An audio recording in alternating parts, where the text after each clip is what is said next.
When his friend passed, he did go to the funeral. I remember him asking me to contribute to the GoFundMe, and I said, absolutely. And selfishly, to myself, I thought, I'm so glad that's not my son. But within 4 weeks, it was my son. My son Deacon from birth was actually a joy of a child. He was always so happy, never in a bad mood. During his upbringing, I think one thing that had a huge impact on Deacon was his father. His father ended up hurting his back and got addicted to during the ages of probably about 5 to 12, he had seen his dad go through that and us as a family as well. It reached a point where I had to make a choice to protect my children and protect him and leave. When Deacon's father went to rehab, we were ready to have a divorce. Deacon expressed that he did want to visit his father as well as his brother. And so we saw that he was getting well, and we ended up getting back together at that time. But I know that there was a lot of resentment behind all of it, and I think Deacon held it in very well. My older son didn't. He was more expressive and had more issues at that time. Was probably between the ages of 13 and a half to 15 is when his behavior started to change a little bit as far as with his father and the relationship and just behavioral issues, anger outbursts. So I did get him into therapy, and to see a doctor because he just didn't seem to be doing well, especially about, I would say 14 and a half is really when it really was very blatantly clear that he was suffering. A lot of it had to do with the instability, having his father healthy and not healthy, and just going through that cycle. As well, the really changed him and made him into a very angry person. So both of my children were verbally abused. My older son was physically. Deacon, as far as I know, was not physically abused, but he was definitely emotionally by his father, as far as a very, very angry household, very volatile. And again, with the mood swings were very, very, very, you just didn't know what you were coming home to. So there was a lot of emotional going on. When Deacon was a child, his father definitely was unstable emotionally, not there for him, wasn't really a father at all or a father figure. So I had to be kind of dad and mom and take on those roles. Once he became a freshman in high school is when things started to really go downhill for Deacon. His grades were declining. He also, for the first time, got in trouble with the law. The friends that he became friends with in high school, they ended up dabbling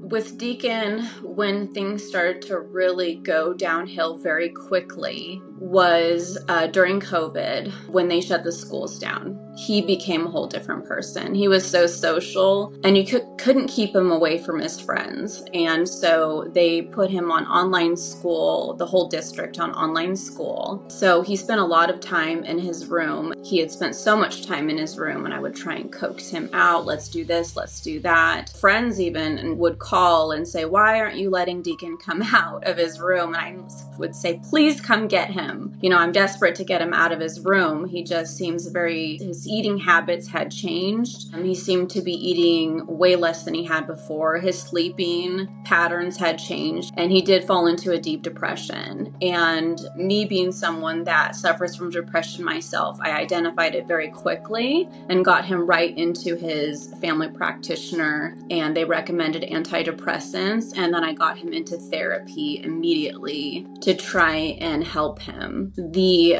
antidepressants were really unsuccessful because he really didn't want to take them. And as a 15-year-old boy who's bigger than me, I can't really make him take it.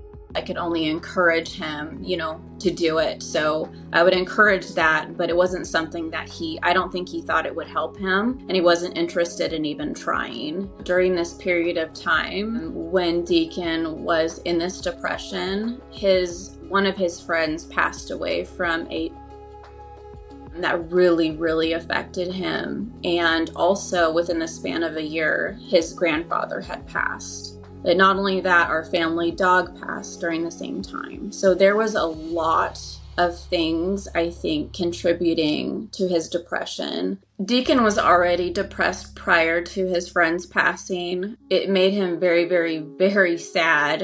And I think it just added to the spiral when his friend passed. He did go to the funeral, and I remember him asking me to contribute to the GoFundMe, and I said, absolutely. And selfishly, to myself, I thought, I'm so glad that's not my son. But within 4 weeks, it was my son. His brother had gone through a similar phase and made it out of the phase. His brother suffered a lot. His brother had an attempt of suicide and made a pact to me he would never do that again. I got him in therapy as well and medication. However, same story, he didn't want to take it and he didn't want to contribute. But my older son was able to make it out of that phase. And I think what really helped him get out of the phase was actually moving out of the house. He moved out 2 weeks prior to being 18 years old. And I agreed to it because of the volatility in the house. I understood that he was not comfortable living in the home anymore with his father. They were completely butting heads, and it was a very, very uncomfortable place to be. My older son's suicide attempt, it could have been an actual attempt or it could have been a cry for help. I believe in my mind it was a cry for help. He took a bottle of Tylenol.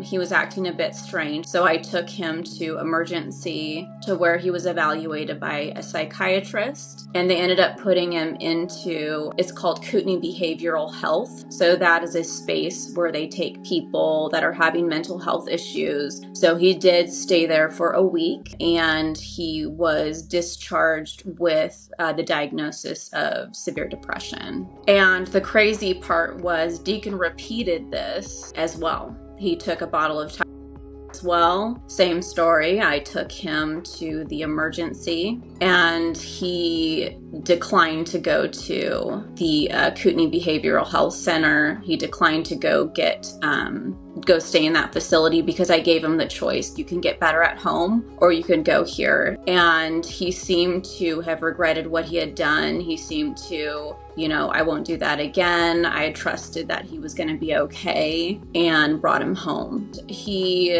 was starting to spend time with his best friend again, which was very hopeful. But things started to come to a real head with him and his father. They were just butting heads, and then he started to butt heads with me, which was rather unusual. And the night before his passing was the biggest probably blowout fight we had ever had. I can't even remember what the argument was about, but I know it was something extremely minor because I would remember if it was a huge deal. He was just yelling and screaming at me and his father. He was throwing things. He was super upset, and there was really no way to get him to calm down. Go to your room, calm down. He would refuse. Him and his dad were up in each other's faces, and things were starting to look very violent. And so I said, I think you should go stay with your friend tonight. So he went to go stay with his friend that lived just down the road. And so I knew he was somewhere safe, and came back early in the morning, about 7 a.m. His father had gone to work. I was the only one at home. His brother had already moved out.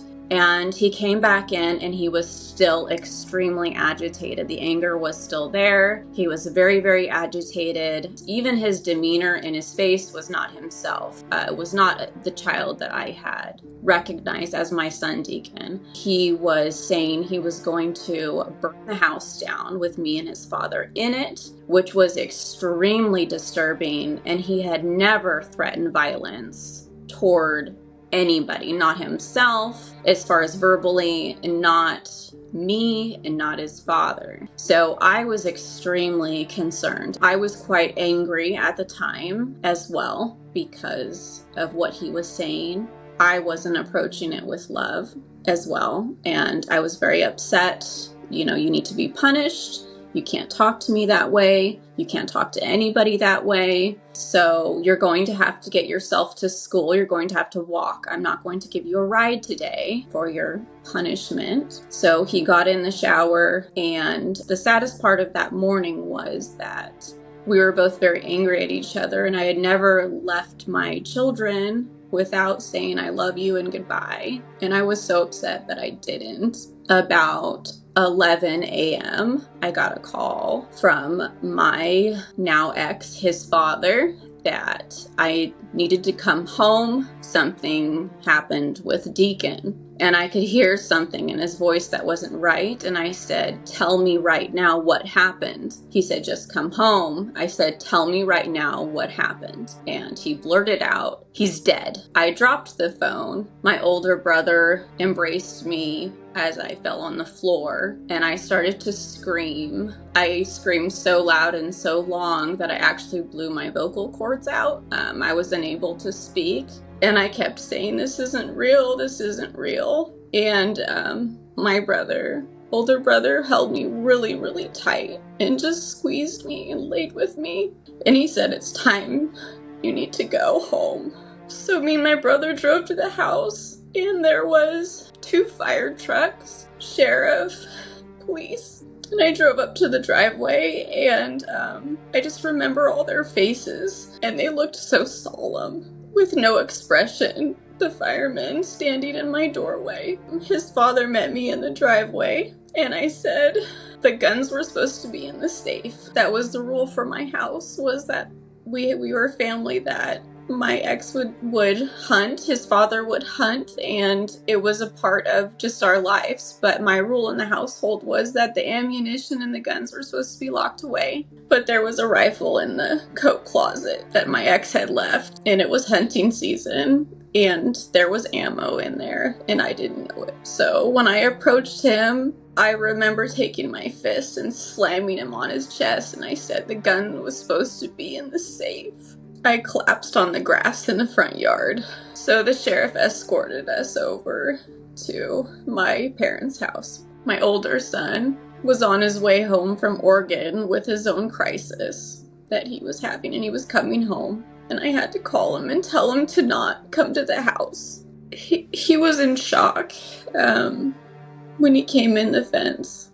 He was calm, but I just remember his face coming in the gate and sitting down and having to tell him one of the worst things I ever had to tell anybody. His brother was gone. He was just very quiet and solemn. He didn't express emotion. I think he was in absolute shock. We couldn't come back to the house for 2 weeks. I was unable to talk because I blew my voice out. I was unable to shower and function and eat. And so I needed help. And so my mom came, as well as Deacon's grandmother came from California to help as well. And so we stayed in a vacation rental for a couple weeks until our house was habitable. So we're able to go back to the house, and I was in shock for a long time. I immediately called to get into therapy myself and get some help for my trauma. So within a week I'd already gotten a therapist. I was able to go back home after 2 weeks, and it still wasn't finished, and it was horrible to live there. There was plastic running up and down the stairs because it was a construction site, and at the end of it, my bedroom was before his was down the hall, and down the hall was plastic hanging, so it felt like I was living in like a crime scene, and it was awful living there during that time till they finished the room. I was able to live there. Definitely going through therapy, finding the right therapist, and doing trauma treatments for PTSD and trauma was huge, and walking through the grief instead of avoiding it.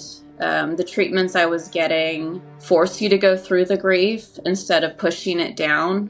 You got to go through it to grow through it. You have to feel it. And I think a lot of people with grief will use or other things and push it all down, and they can't properly heal because they don't want to feel the pain because it's so horrendous. that it's important to have the bravery, because it takes bravery, because it's so hard. There's so many days I would go to therapy and she'd say, do you want to do EMDR today, which is a treatment I receive for trauma. Another thing is feeling like useful and have a purpose. So I do a lot of mental health advocacy, a lot of public speaking, and then speaking out publicly on TikTok and various platforms, I think is very therapeutic, because it gives me a purpose. Because if I feel like I can help one family from such a tragedy, it's not that I'm going to ever say it was worth it, but I will say it helps ease my pain and honors my son.